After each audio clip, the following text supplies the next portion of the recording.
engage in this network. It's permissionless, it's global, right? This is the best idea, the best way to create digital capital. What's the best crypto proof of work asset? Bitcoin is the best. How good is it? It's 97% of all of the market cap of crypto proof of work. After Bitcoin, you have to go all the way down to Dogecoin, literally a joke created over the weekend by an engineer as a joke to find the second best. Obviously, there is no second best proof of work asset.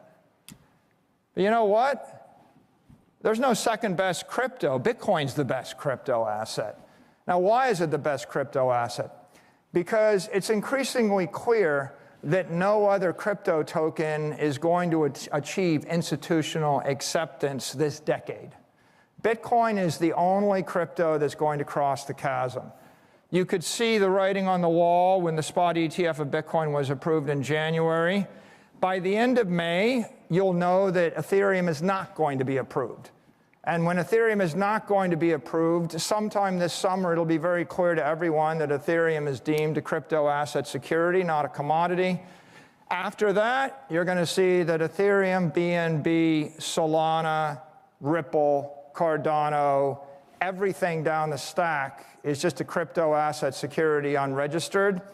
None of them will ever be wrapped by a spot ETF. None of them will be accepted by Wall Street. None of them will be accepted by mainstream institutional investors as crypto assets.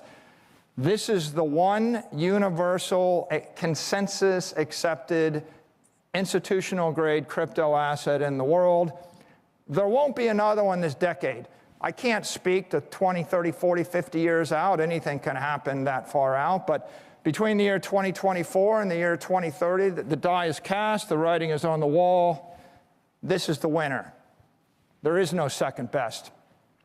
And Bitcoin is the best crypto network. It's not just the best crypto asset. This asset is secured by the most powerful computer network in the world. It's rapidly growing stronger. Hash rate's growing by 70% a year.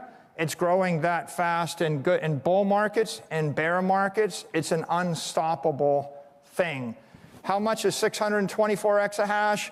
It's enough that all of the computer power of Microsoft or Amazon is not going to outdo this, right? This is a silicon machine, because the genius of an open crypto proof of work network is that very intelligent engineers can harness the power of ASIC chips to create orders of magnitude more efficiency in SHA-256 hashing. So the silicon ratchet is 2,000 to 1, 3,000 to 1 more powerful than a general purpose CPU. A GPU is not appropriate and is not capable of doing this. It's not the right technique, so you're not threatened by all the GPU capacity. And what you have here is enough hash power to create a wall of encrypted energy that's nation-state resistant, that's corporate resistant, that's Dr. Evil resistant, that's hacker resistant. There is no trick, there is no gimmick, there is no social attack. This is just raw digital power standing in the way of anybody that would try to undermine the integrity of the network. And it's also driven by electricity, 20 gigawatts of electricity, 20 full-on nuclear reactors worth of electricity. But it's a lot better than 20 full-on nuclear reactors, because this electricity is spread everywhere to the ends of the earth. The network is feeding on electricity, and that creates a decentralizing dynamic that drives all of the network to the end of the grid in the quest of stranded energy. So this network and the dynamic is going to continually decentralize, continually dissipate.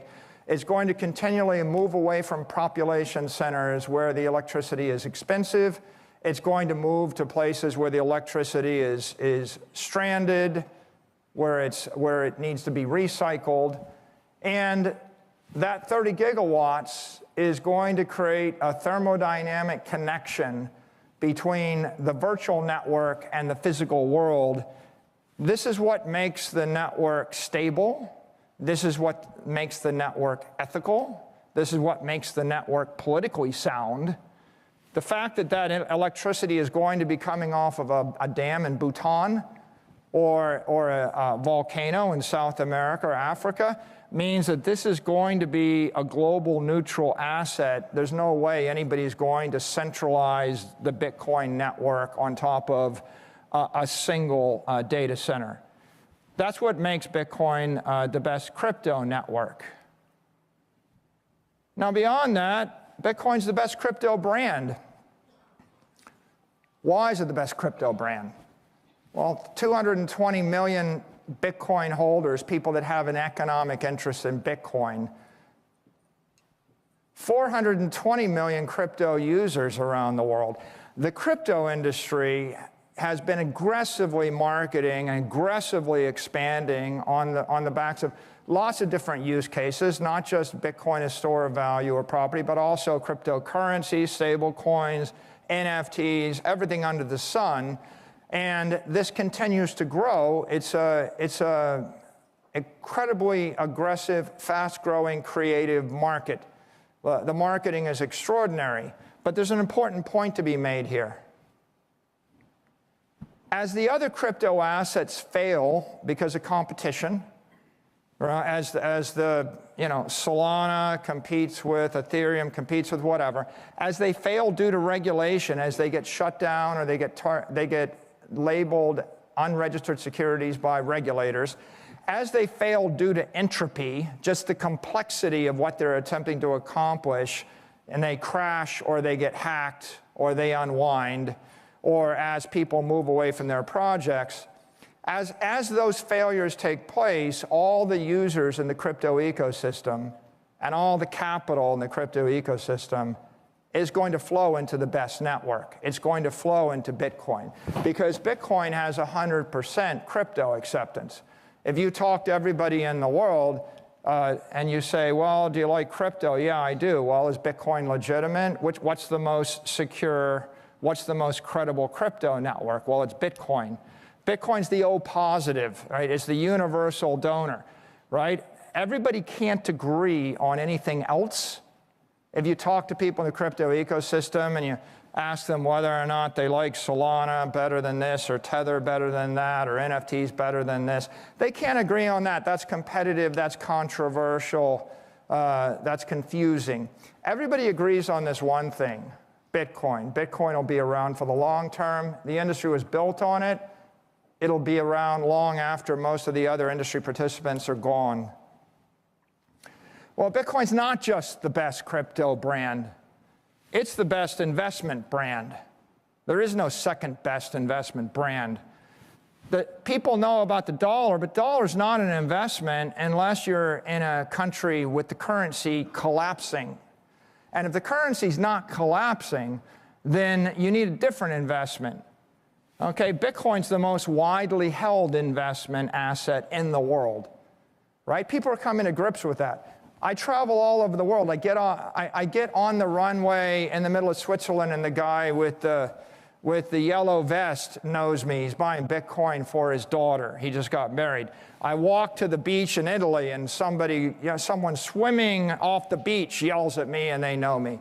I walk into a room full of billionaires, they know me. I walk to a bar, and the guys at the bar turn around, and they know me. This happens in Uruguay. It happens in Mexico. It happens in Brazil. It happens in Italy. It happens in Greece. Happens in Switzerland. It happens in London. Happens in New York City. Happens in Asia, right? Why, right?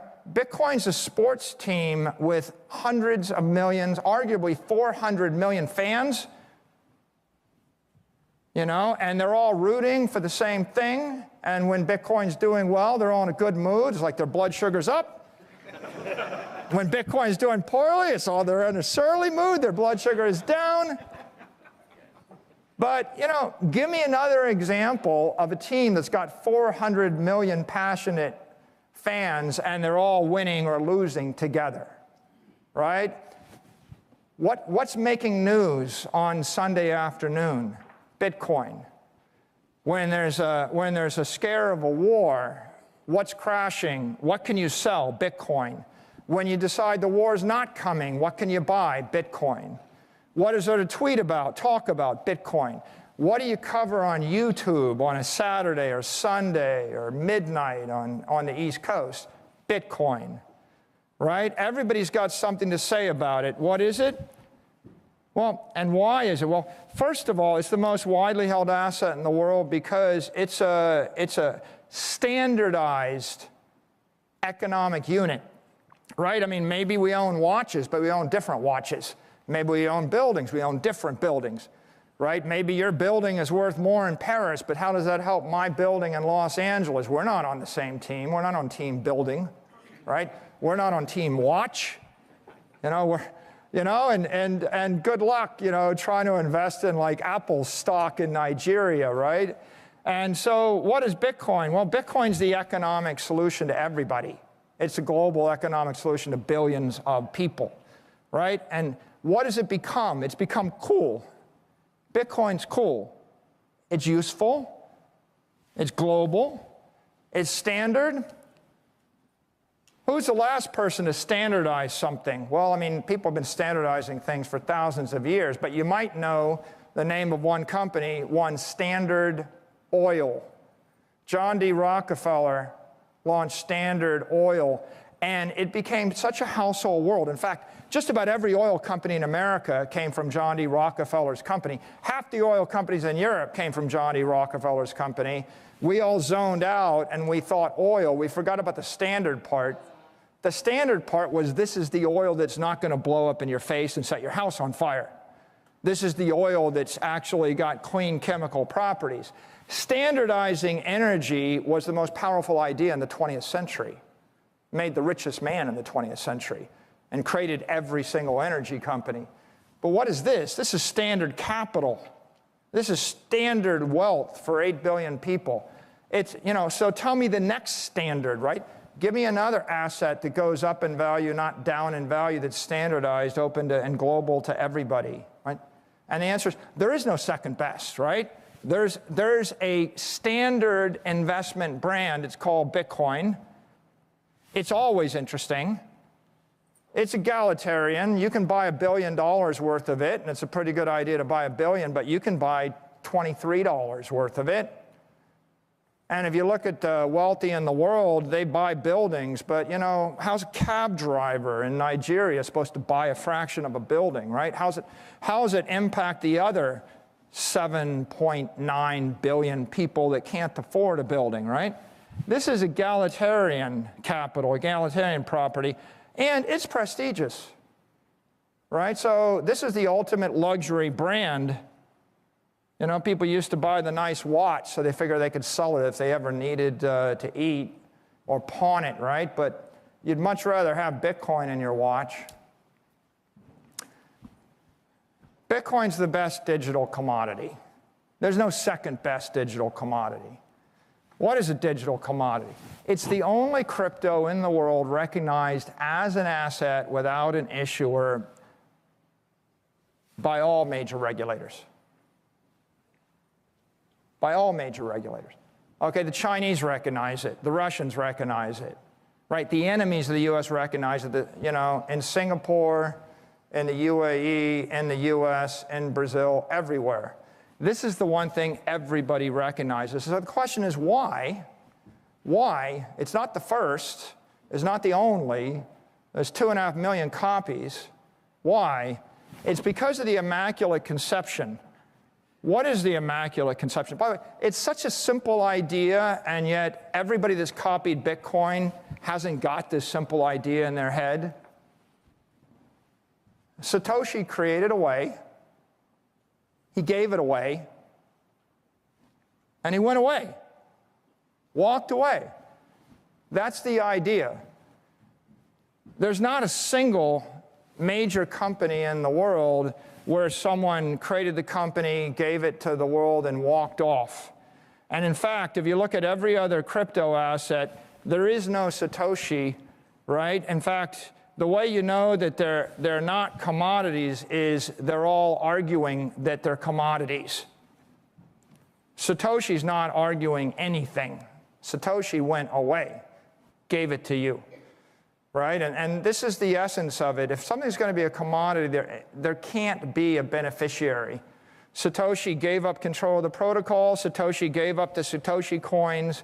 Satoshi stopped trying to influence the network. It was a gift to the world. That's what makes it an asset without an issuer. If you go and make a list of the next 100 cryptos and you go down the list, you're going to be hard-pressed to find that. But that's a simple acid test. By the way, it's a lot easier than the Howey test.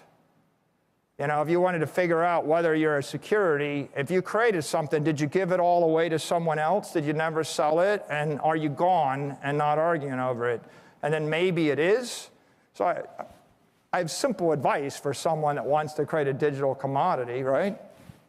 Give it away and walk away. Bitcoin is not just the best digital commodity. It's the best commodity, right?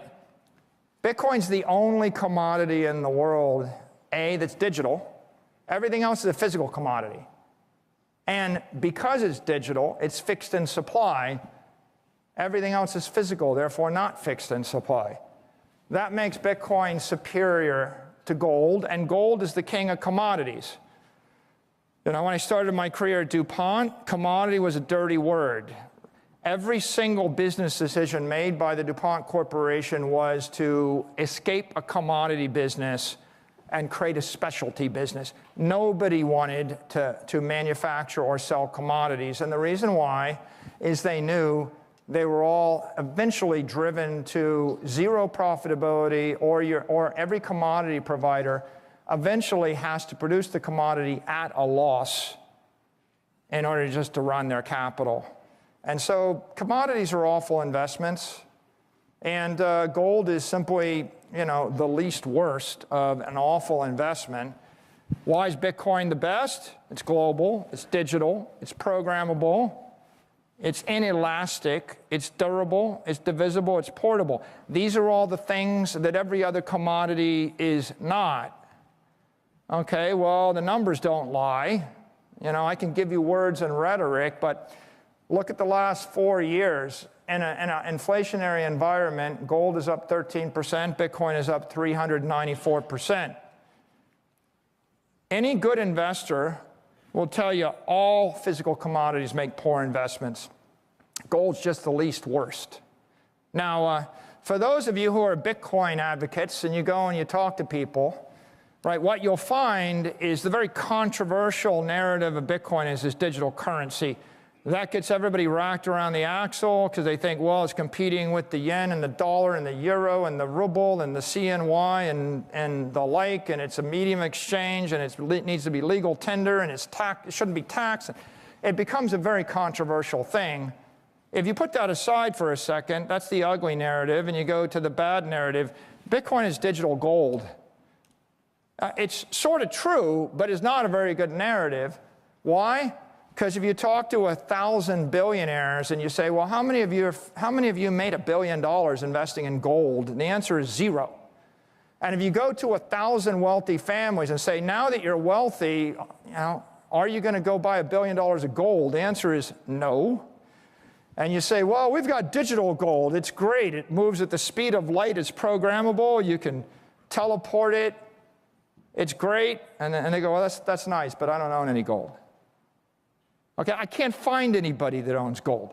The people that are advocates of gold don't own gold. Peter Schiff, on the record, has spent 15 years advocating gold. And when you ask him, Peter, do you own any gold? It's like, oh, no, I don't own gold. It's a very small part of my portfolio. Okay, so find me someone that actually owns gold that you could even debate on the topic. And the answer is it just seems to be 1% to 3% oddity, you know, in any portfolio. So, yeah, Bitcoin is the best commodity, but the truth is all commodities are dogs, and Bitcoin actually fixed the commodity. But that word commodity is a dirty word. Every intelligent business person, every intelligent investor knows that you should run as fast, run, don't walk away from commodities. So what is Bitcoin really? Bitcoin's the only scarcity. It's not a commodity. A commodity is something you can create infinite amounts of, and anybody's allowed to create infinite amounts of and dump it on the market. And if you want to hold, $1 billion of soybeans for 100 years, that's probably not going to be generational wealth for your granddaughter, right? Pretty obvious why. But $1 billion of gold won't be generational wealth for your granddaughter either. Bitcoin's the first absolutely scarce commodity in human history. So you have to say it represents an entirely new asset class. It's not an equity, it's not a property, it's not a commodity, it's something different, it's new. Given the fact that it's new, there's nothing to compare it to. So you got to ask the question, if there is no scarce commodity in the world, what is scarce? Find me anything that's scarce. And I got the hourglass up here to make a point. No amount of money will buy you more time or more Bitcoin. So if you consider the nature of the universe as a physicist, the one thing that's scarce is time. Right? No politician can make more of it. No capitalist can manufacture more of it. No AI bot can create more of it. Time is the true ultimate scarce yardstick, right? That's how the universe works. That's how God makes the universe work. Einstein had a lot to say about it. Physicists have a lot to say about it. What have we done with Bitcoin? We have bottled time in a Bitcoin. Right? The process of proof of work mining is, in essence, digitally transforming time into an asset. Our goal was to create a digital money, but now it gives new meaning to the phrase time is money. How do I actually create digital time, digital scarcity, and then how do I put it, on a hardware wallet? How do I move it? How do I compute with it? Right? So scarcity it's very underwhelming to say, oh, Bitcoin is it's digital currency or it's digital property or it's digital gold or it's digital something, because what it really is this digital time, this constant, right? If I give you 100 trillion quadrillion dollars, you won't get more than 21 million Bitcoin. If I give you all the money in the world and you crank the miner up, we know how fast Bitcoin is coming out every 10 minutes, right? We have created the perfect monetary asset because we have figured out how to duplicate the benefits and the characteristics of time. And ultimately, when you measure your life and everything in your life, you have to measure it against time, because time's the one thing you're not getting back, no matter how rich you are. Now, people oftentimes, they try to buy land, right? Land is the scarce asset. They're not making any more beachfront property, right? I want to buy land, and the truth is, in the 20th century, if you're a rich family and you didn't make money on technology, then you made money on property. And the property you bought was the middle of London or Paris or New York, or you bought some beachfront in the Hamptons or Palm Beach or something, but probably you bought very desirable commercial real estate in the middle of the city. But, it's kind of a bromide. People will say things, oh yeah, well, I guess commodities can be manufactured, but land, they're not making that anymore. Not making any more land, right? When Mark Twain said that? Okay, look at the picture here. The truth is they are making more land. This is Boston over the course of 300 years. Half of Boston was made. I live in Miami Beach. 3/4 of Miami Beach was manufactured in the last 100 years. It's all made, right? They dredged it. Dubai, they make land. Amsterdam, Rotterdam, they made the land. The truth is, given enough money, you can make land, and if you want it, you'd be surprised how much of it you make, right? Most people don't think about this, but at the end of the day, storing all of your economic energy in land is is not truly going to be effective because it's going to inflate, and it's going to be impaired by a whole set of other challenges. So Bitcoin's the best property. What's the best property? Bitcoin's the best property. What's the second best property? There is no second best property, right? This is the greatest city digital city in the world. There's 220 million inhabitants there right now. What's the second best digital city in the world? Right? There isn't a second best city in the world. Why is this so powerful? It's global. Anybody can go there. It's digital. You can zap there on a mobile phone, and there's billions of mobile devices. It's open. This is a city that's got no mayor to tell you what you can't do. And on the other hand, everybody can zap there with their capital when they want. It's permissionless. And you don't have to buy a building. And you don't, I mean, how many people can afford an apartment in New York? Most people can't afford an apartment in New York. You can buy a fraction of a piece of property in this city. It's totally divisible, and this is the immortal city. Maybe New York is there a couple of hundred years. This city could be there 10,000 years. It's a virtual city.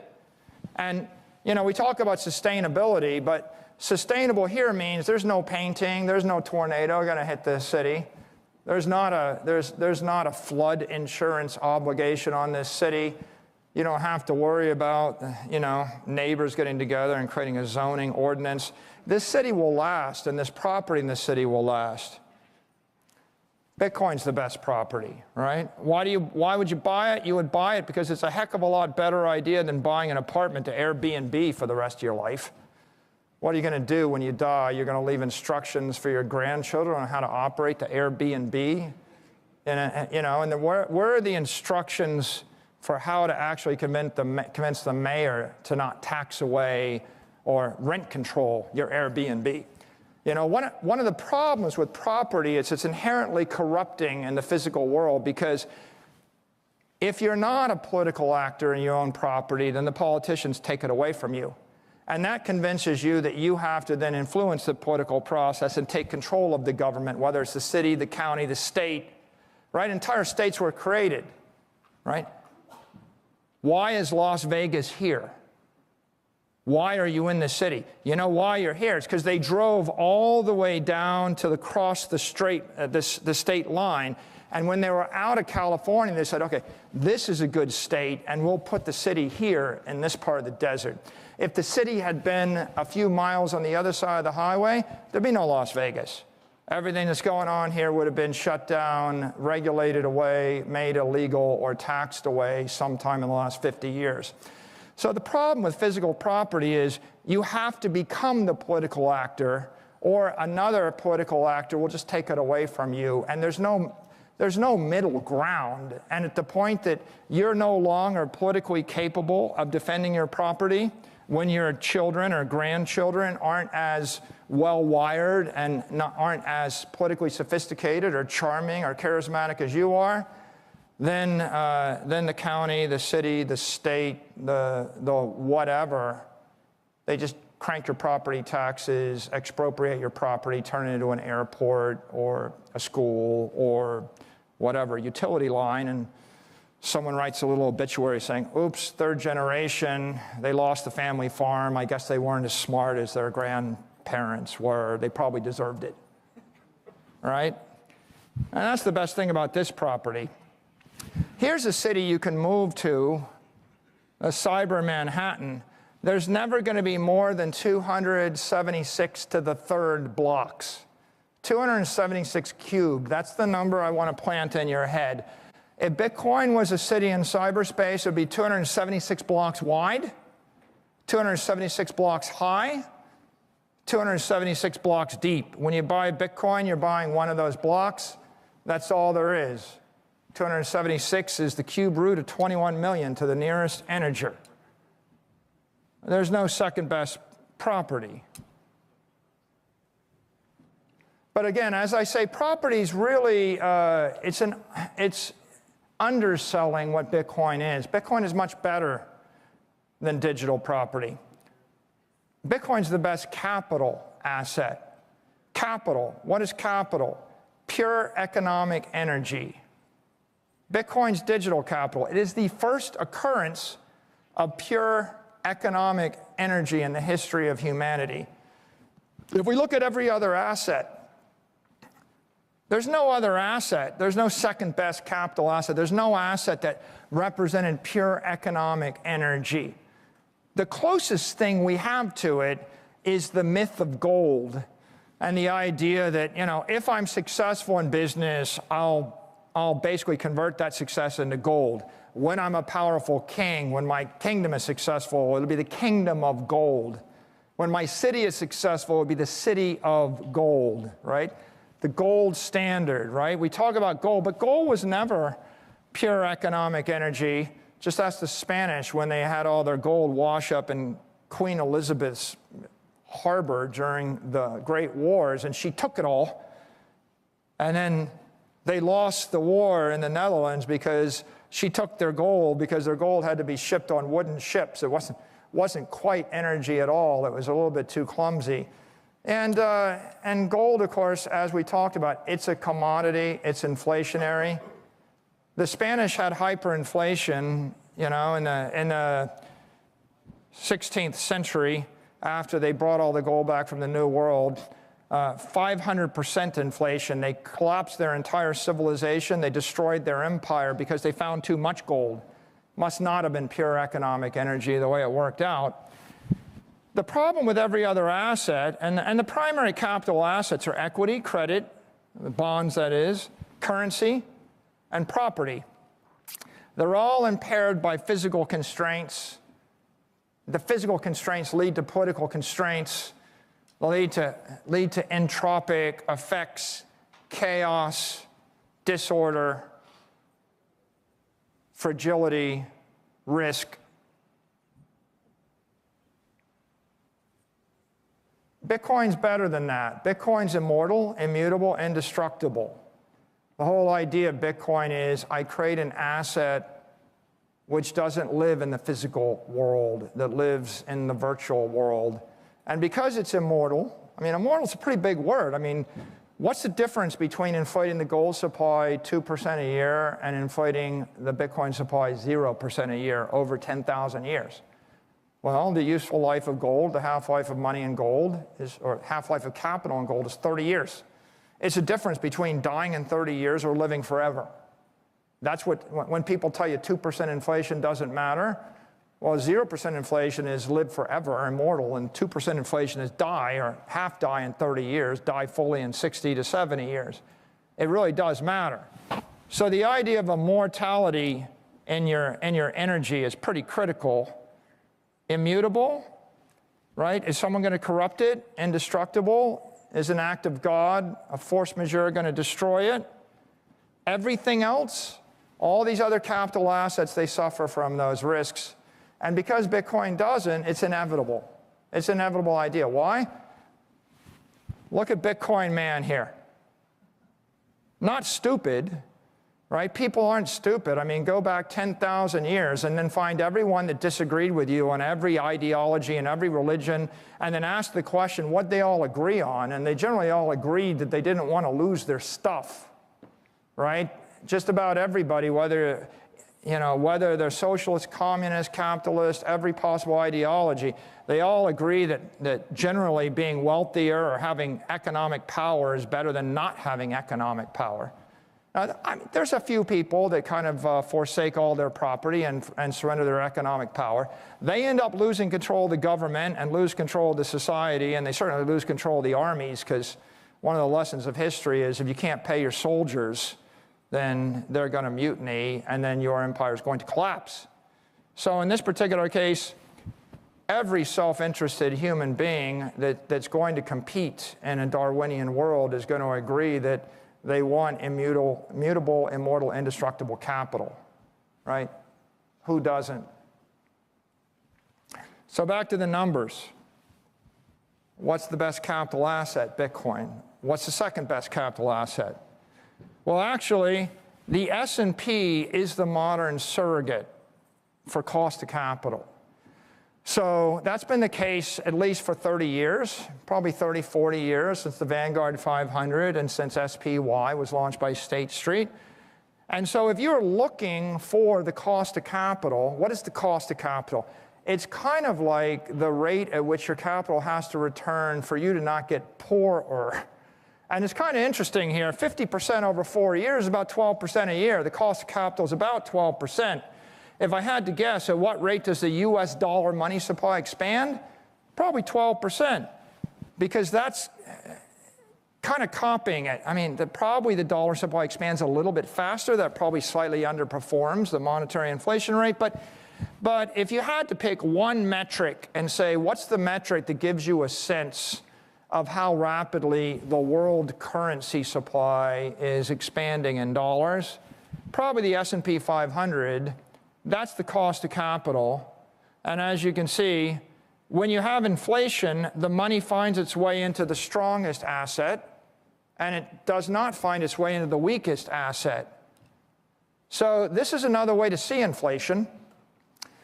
This is last 4 years. And what do you see here? You see that when the money supply expands, perhaps 50, 60%, I wouldn't be surprised if it didn't expand 60%. I don't think we measure it, by the way. I think that all of the official measurements of M2, I think all of them are incomplete, imperfect, in the same way that unemployment statistics are imperfect, in the same way that GDP statistics are imperfect, in the same way that inflation is imperfect. They're just synthetic numbers that a certain organization decides to focus on. But what's the story here? The story here is that bonds don't hold value, right? They're awful capital assets. Silver doesn't work. Gold doesn't keep up with the cost of capital. The NASDAQ, interesting, it underperforms the S&P. Why? Well, sometimes you get some big winners with technology, and sometimes you don't. But maybe the S&P is a more broad index and just got a little bit less of a sharp edge to it, less risk in it. There's a lot of low-risk businesses in the S&P 500. And then obviously what we see is Bitcoin's the only asset that exceeds the cost of capital. Another way to say that is everything else is dilutive. You invest in anything other than Bitcoin, you're destroying capital, you're destroying wealth, right? You invest in the S&P 500, it's a conventional capital asset. You won't look stupid. You're probably still losing a bit of wealth, but nobody will notice because the rest of the society's using that as the benchmark. But if you're not doing the 50%, then you're running a hedge fund underperforming the S&P 500. You're destroying value. Most of them underperform the S&P 500, and they destroy value. What's the best capital asset? Bitcoin. What's the second best? There is no second best. That makes Bitcoin the best treasury asset. Treasury meaning you got a company, a private company, a public company, you've got a treasury. A treasury means you've got a country, you've got a city, you have a municipality, you have an institution, you have an endowment, you have a treasury. Well, most operating companies surrender their capital to avoid shareholder dilution, right? Because if they hold the capital and they invest it in T-bills, they're going to get 3% after tax against a 12% cost of capital per year. And so you hold $100 billion of capital, you destroy $9 billion of shareholder value a year. Berkshire Hathaway's got $160 billion of capital. That's a $15 billion a year cost in order to use that as a treasury asset. Cash and credit are both dilutive. Bitcoin is the first treasury asset that's accretive. That is, you carry $100 billion of Bitcoin, it goes up 40% a year. You're earning $40 billion of accretion a year instead of $9 billion of dilution a year. That means Bitcoin changes the rules of modern corporate finance. Finance for the past 50 years in B school, is taught like this. You have to operate on the P&L to strip away all volatility. We want you to pursue the Microsoft model. We're going to sell you 3-year enterprise agreements, and they're fixed for the next 3 years. We'll renew them every 3 years. The CFO of Microsoft can predict the quarterly results 12 months in advance, plus or minus 50 basis points or 100 basis points. The only moving part is the cost, and the costs are controlled by the corporation. So modern finance says you're a good CFO if you strip the volatility off the P&L, and then you're a good CFO if you return all the capital to shareholders via buyback or a dividend, no matter how tax inefficient it might be. And then if you want to be a really good CFO, you borrow $50 billion and you give that back to the shareholders, so you actually go to negative working capital. Well, so, and that's happening where? It's happening at Apple, it's happening at Meta, it's happening most places. Why? Well, I mean, partly it's happening because you need to get your EPS to go up by 12% a year if you're going to beat the 12% cost of capital and make your stock a store of value. And if you're organically only growing 1%, 2%, 3% a year, which is people do the math. If the economy grows 2 or 3% a year and you need your equity to grow or your cash flows to grow 12% a year per share, the only way to do it is to borrow money and buy back your equity and lever up. But at that point, you go to negative capital. Okay, so if you hold positive capital, that's what that's what bonds do to you. And if you hold negative capital, now you're fragile. You have one bad quarter, you go bankrupt. Right? So the problem here is that the treasury asset that's conventional is toxic, and it's killing the companies. The corporate life expectancy is 10, 15, 20 years. Okay, and we've simply accepted the fact that our company's going to die in 20 years. But the reason they're dying in 20 years is you're injecting poison into their veins. If they just stopped injecting the poison, they'd live hundreds of years, right? It's a very basic insight.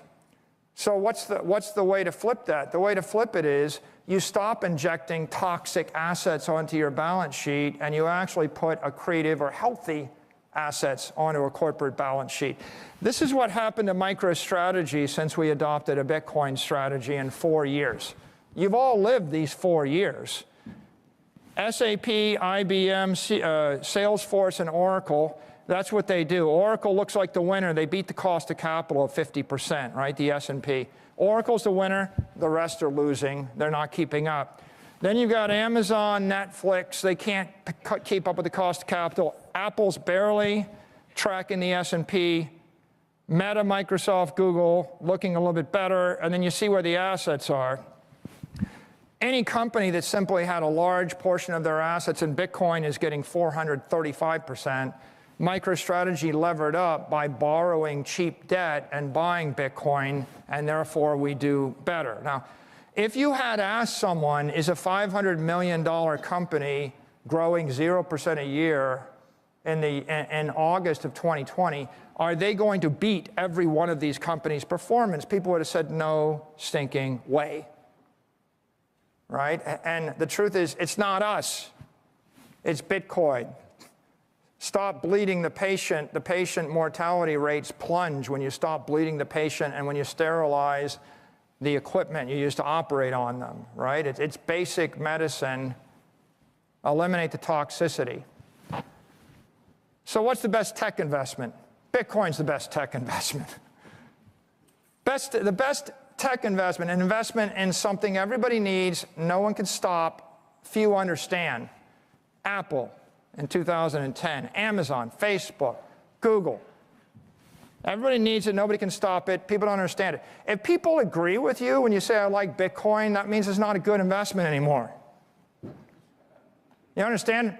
At the point when it's not controversial and everybody agrees with you, everybody will own it, the price will be 100x. You won't be able to afford to buy 1% of what you want, right? You want to know it. You don't want them to understand it. Let them take 10 years to figure it out, because that's how you 100x.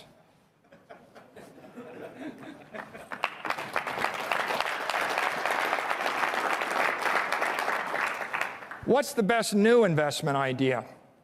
Bitcoin's the best new investment idea. Okay, financial advisors, they're looking for an alternative investment that's going to provide performance without direct correlation to risk, right? And they've been stuck in a rut for 30 years, right? This is JP Morgan's family office survey. What do people own? They own some private equity, some public equity, some real estate, some cash, some bonds, some commodities, infrastructure. You notice commodities are the least popular. A lot of people just think it's a no-fly zone. The other stuff are pretty conventional. But coming back to this chart, you know, I think this is probably also J.P. Morgan. None of these assets are beating the monetary inflation rate. You just feel smart because you tell yourself the inflation rate is the consumer inflation. But for the most part, the screaming winners are 1% better. Nobody's got a great solution, right? You can either do really awful, or you can just, you know, keep your wealth without generating any more. Nobody can outperform inflation. So what do they invest in? Well, these family offices, this is capital weighted. They put 45% of their capital into alternative investments. They don't want to hold public equity. Their view is public equity is fully valued. They certainly don't want to own bonds, right? So much for the 60-40 portfolio. Their portfolio is not 60-40. They want something else. And something else is more like real estate or something private or some special situation. But what's the best alternative investment? Bitcoin's the best alternative investment, right? What's the second best? There is no second best, right? There's hundreds of thousands of financial advisors, and every wealthy family in the world is looking for the best alternative asset. Okay, why is Bitcoin the best alternative asset? Well, just a little bit of inspection will demonstrate that it's uncorrelated to currencies, corporations, or counterparties. No corporate execution risk, no currency debasement risk, and none of the counterparty risk that comes with bonds and credit and the like. What is it? It's global, it's non-sovereign, it's a store of value. It's liquid. You know, buying a building in San Francisco is not liquid. You can't buy it in a minute. You can't sell it on the weekend. And the truth is, and this is the irony of ironies, everybody thinks Bitcoin is risky because it's volatile. It's volatile because it's not risky. It's the lowest risk thing you can own in the world because it's the thing that has the most risk stripped away. The reason it's volatile, it's that it's the most desirable, most accessible thing, which means that everybody else is expressing their sentiment and their emotions every minute of the day, everywhere in the world, however they wish to. And why is it the best alternative asset? Because it's the longest duration asset, right? You buy a building on the beach, it'll last for 30 years. Do you want to buy a building in Manhattan that's good for 50 years or whatever? Or do you want to buy the granite or the schist under Manhattan that's been there for 200 million years? Buy 100 blocks of granite in Manhattan, right? Don't get caught up in the building, the zoning, the corporation, the parties, the conferences, and the whatever. When Howard Hughes came to Las Vegas, he looked around and he bought all the land. He bought so much land that they're still building on the land that Howard Hughes bought, and he's been dead 50 years. Summerlin, it's all Howard Hughes. Everything he did, he looked and he was like, well, if this is going to work, I'm just going to buy all the land because I don't know which casino will work. Right? The land's still here. The casinos are gone. The restaurants are gone. The politicians have come and gone. Every other good idea is gone. They built, you know, it used to be the Mirage was cool. Treasure Island was cool, the Bellagio was cool, the Wynn was cool, the Encore was cool. Here we are in some cool place. The land's still here. Buy the land. That's the alternative asset. And of course, that makes Bitcoin the best asset class. It's an entire ecosystem of products, services, companies, securities, derivatives, and professions. It's the global digital asset network. It's the internet of money.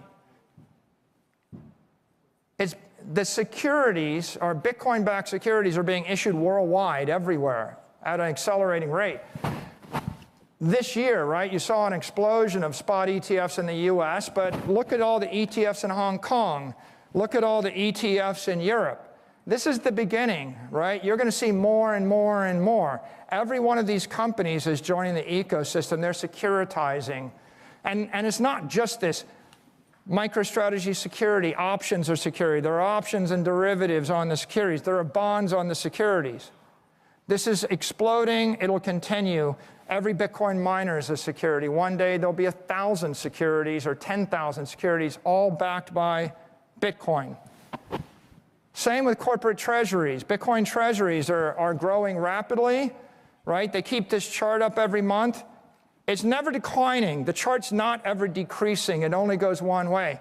Bitcoin is a capital ratchet. It's a one-way ratchet, right? Archimedes said, give me a lever long enough and a place to stand and I can move the world. Bitcoin is the place to stand.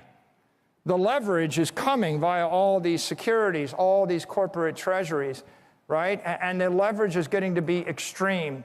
MicroStrategy showed you how you can actually generate performance with leverage, but we're just the first, we're not the only. You could do it 10,000 more times. The more leverage that gets put on this network, the bigger the network's going to get. You know, and a final few points, Bitcoin's the best bank. It's the it's a savings account for billions of people. No company, no currency, no country, no agenda. It's egalitarian, it's open. There is no second best bank. Bitcoin's the best path to peace. It's open, permissionless, transparent, decentralized.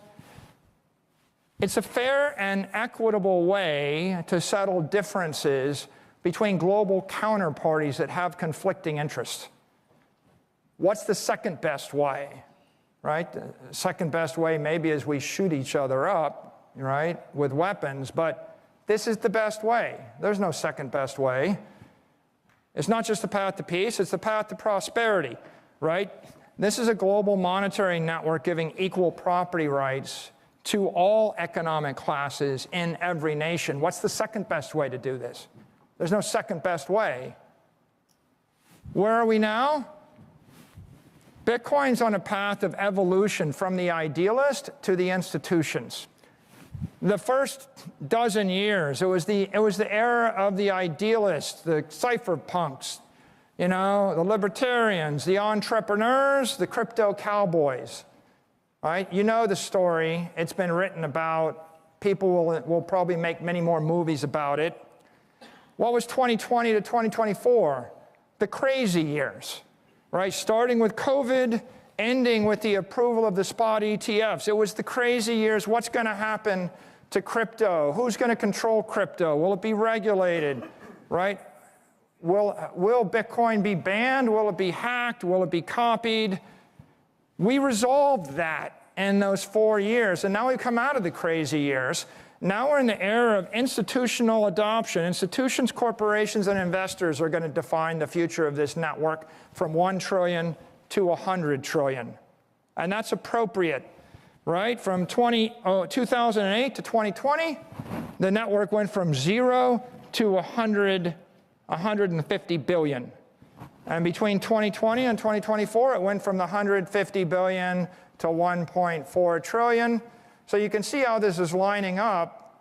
Of course, institutions and corporations are going to join this network. They have all the money. It's a monetary network, right? At the end of the day, you have a monetary network, then people with all the money, that run the money, that need the money, are going to join the network. So in summary, look, Bitcoin's the best idea. There's no more powerful idea than the digital transformation of capital. Right? What are you going to do with this? Well, you're going to improve your life, your family, your product, your service, your company, your institution, your government, or your world, right? Improve them all, right? It's pretty straightforward how you do it. You've got pure economic energy. It's not the solution to every problem in the world. It's just the solution to half the problems in the world.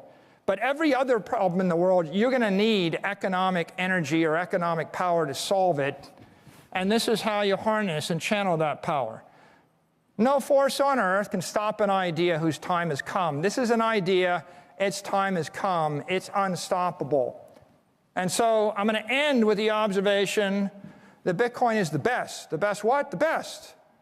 It's the best. It's the best idea. Once you've found the best idea, everything else you can invest your time, which is scarce, or your energy, which is scarce, everything you can invest your time and your energy in is dilutive, everything else. So what do I suggest? I suggest study Bitcoin, buy Bitcoin, hold Bitcoin, build on Bitcoin, advocate Bitcoin, defend Bitcoin, and then you can enjoy Bitcoin.